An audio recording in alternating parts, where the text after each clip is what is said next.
seem more sincere. I always want you to do the hello. Okay. I always see like I'm taking the piss. Always- Hello and welcome. Hi and welcome to. Oh, I didn't see you. Right. Hi and welcome to Real Oh Opinions. shit! I'm sorry. Hi and welcome to. I completely threw me off. Hi and welcome to Real Opinions. This week we're doing a look back on the Mad Max trilogy for the new film Fury Road coming out tomorrow. We're just going to go back through the last three films and just talk about them generally. Yeah, and then look out for our review of Fury Road tomorrow. Follow us on Twitter. Subscribe. So we'll start with Mad Max. It's from 1979. It was a low budget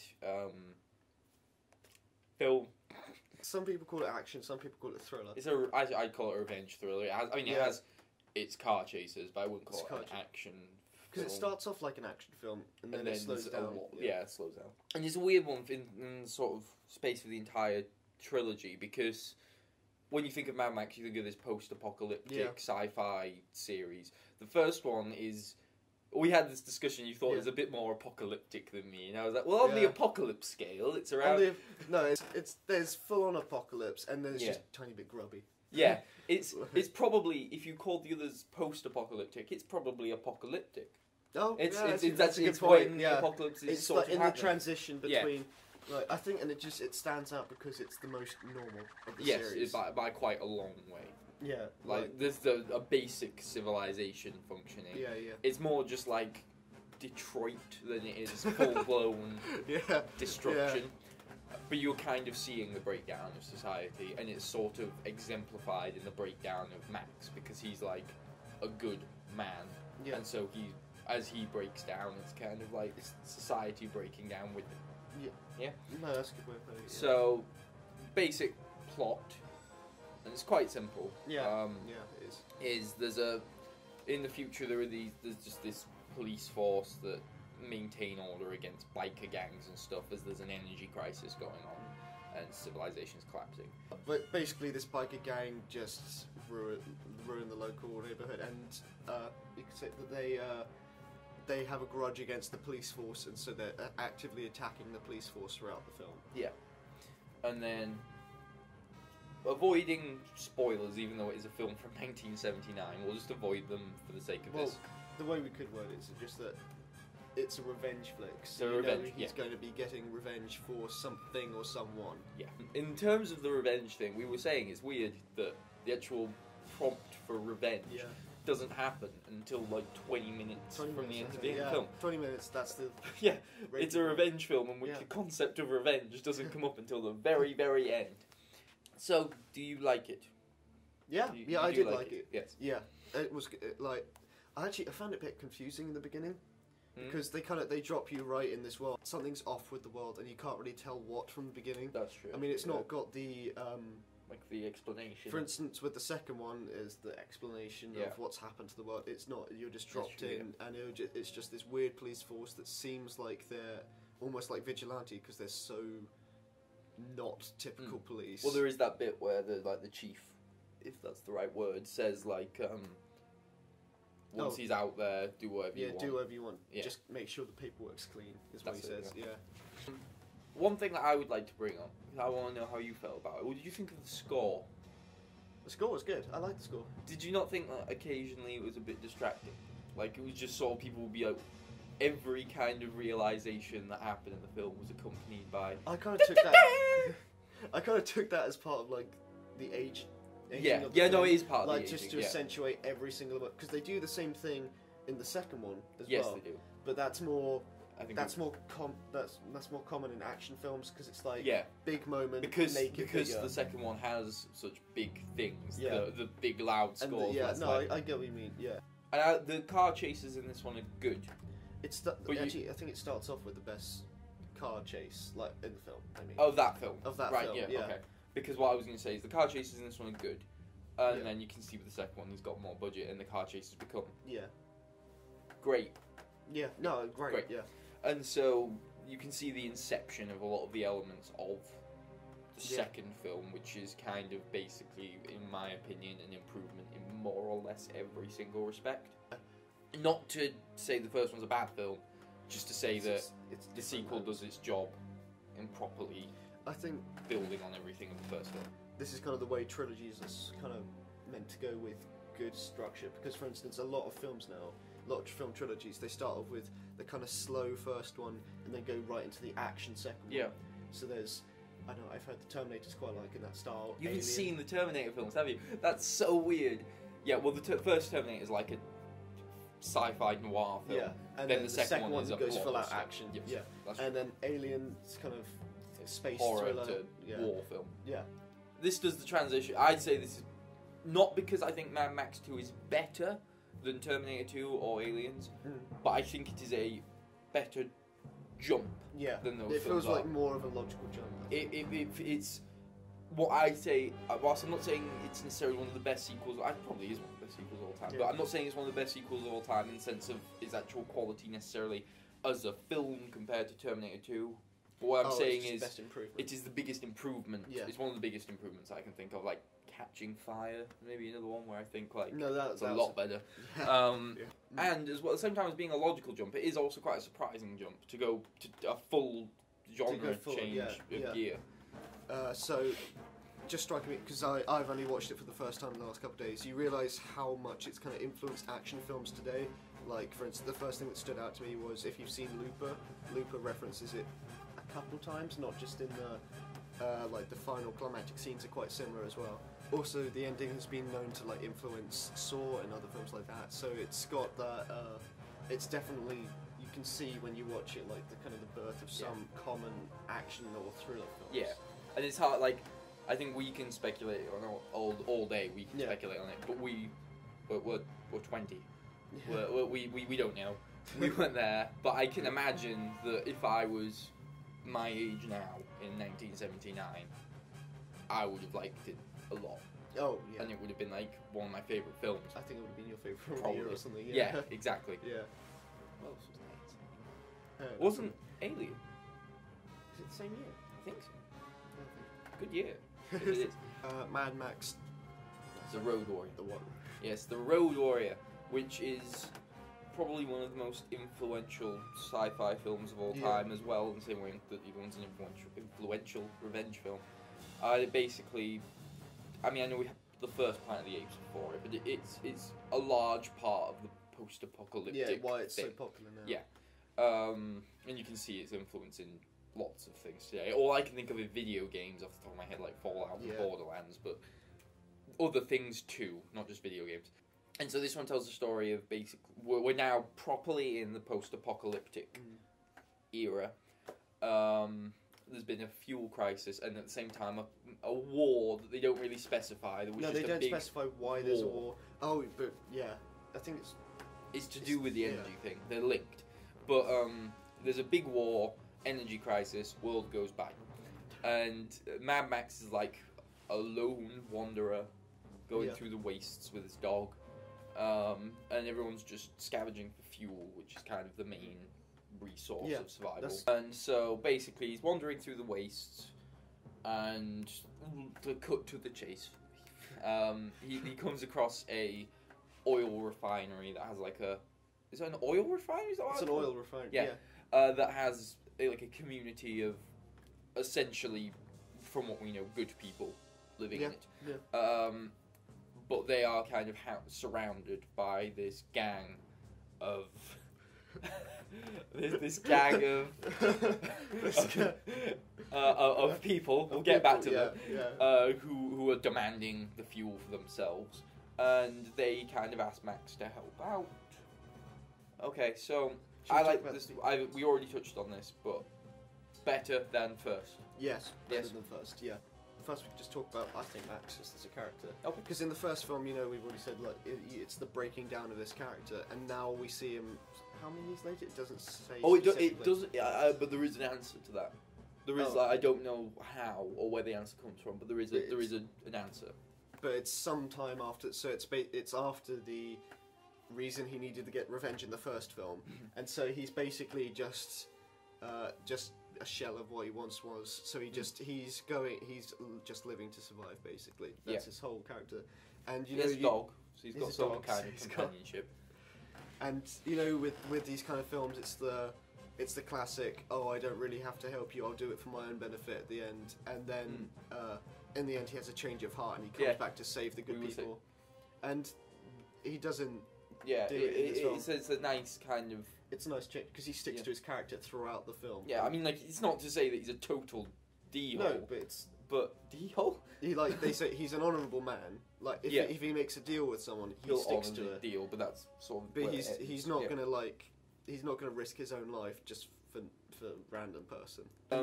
Gangs. The gang. The gangs, right. So the gang's led by this character called Humongous, who is introduced by this shot tracking up him that lingers on his weird metal crotch thing.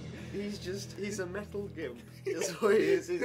He's just got like piped underwear and a mask, and that's it. Everyone's calling him Humongous. Everyone's calling him Humongous. And then there's at the beginning you see these two gang members on a bike. I thought one of them was a female. No, it turns out that they're gay. Yeah, lovers. It's just gay lovers, yeah. And we were kind of talking about, we don't know if this is homophobic or very progressive. Because they're the villains. Yeah. So you could kind of expect, and they're attacking this little family community, so you can see it. It's kind of like, oh, gay threat thing. Yeah.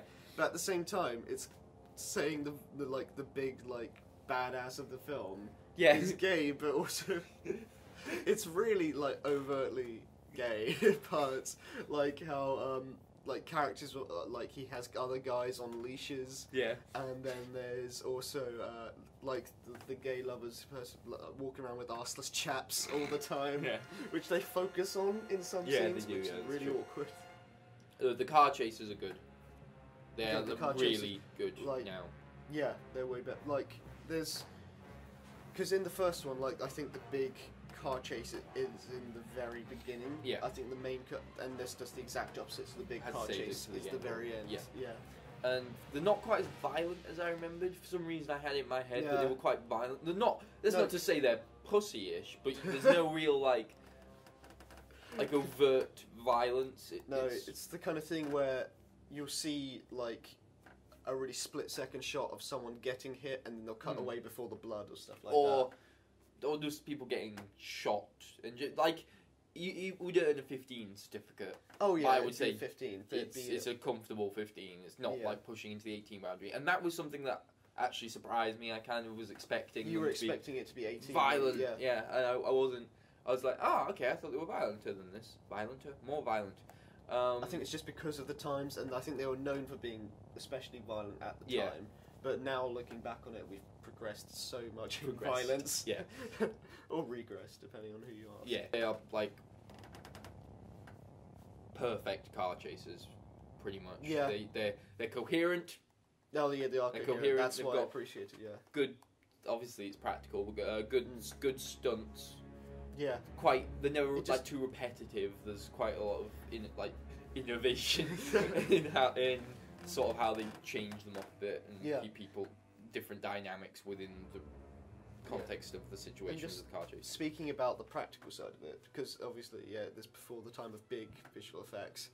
It strikes you more the scale of things. Yes, that's because when they have these big car, if you've seen the new Mad Max trailer, they have the big car chases with 20 cars following behind them.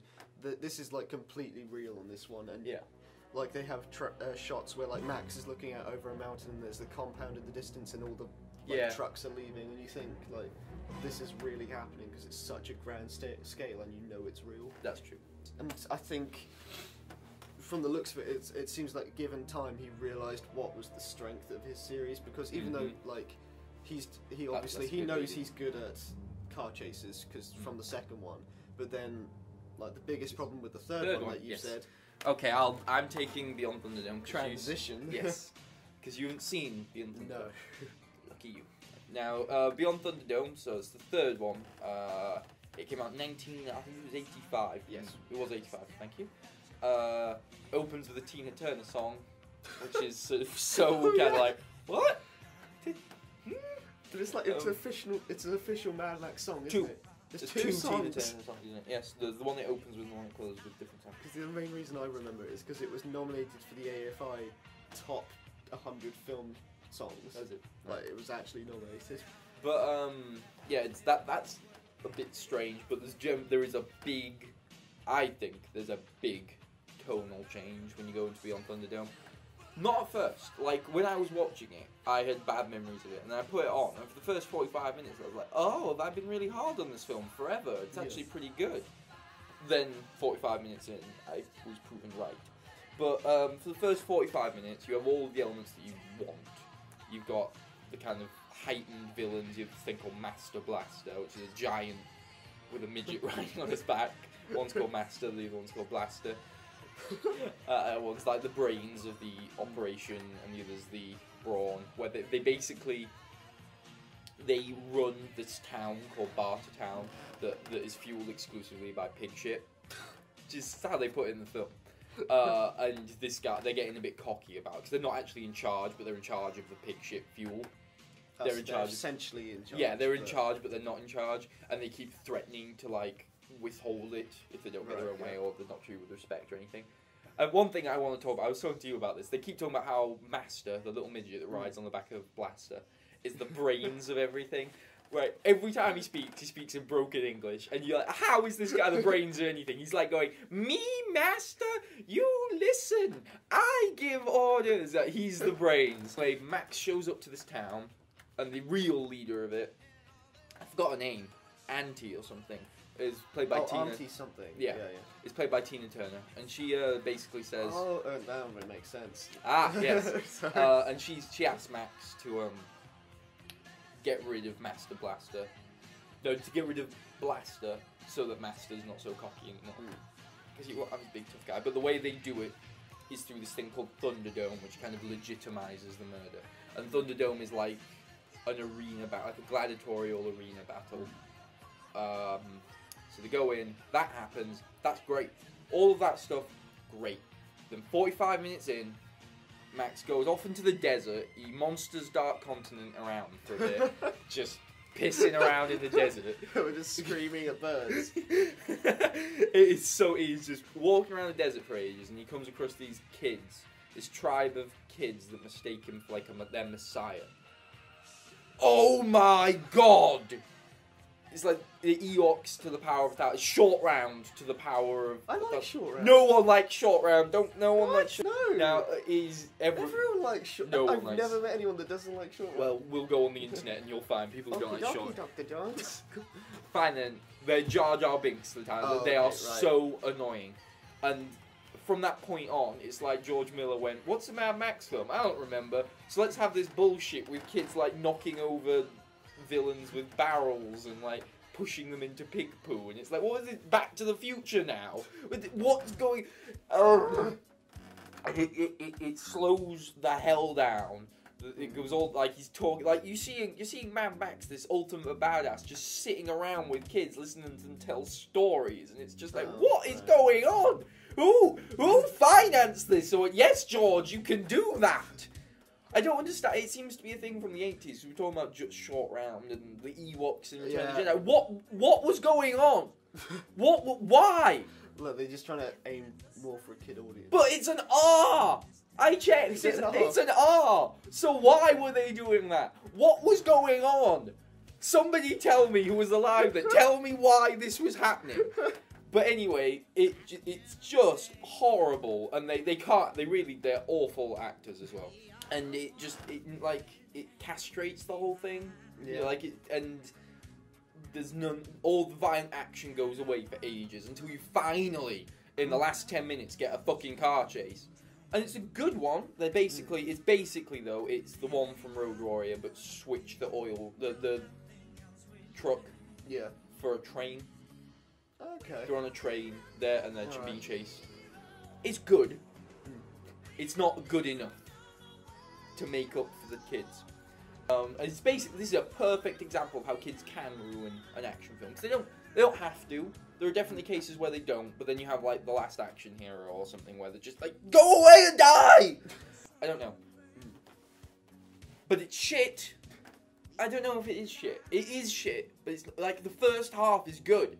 It's half shit. It's half shit, yeah. and it's the shit half that's the end half. So it's the one that sticks in your mind. afterwards, so you're remembering it as shit because it's the shit bit that was you were putting up with for 45 minutes.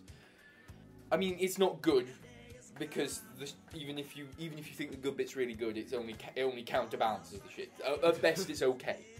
Yeah. Yeah. At its best, it's okay. Yeah.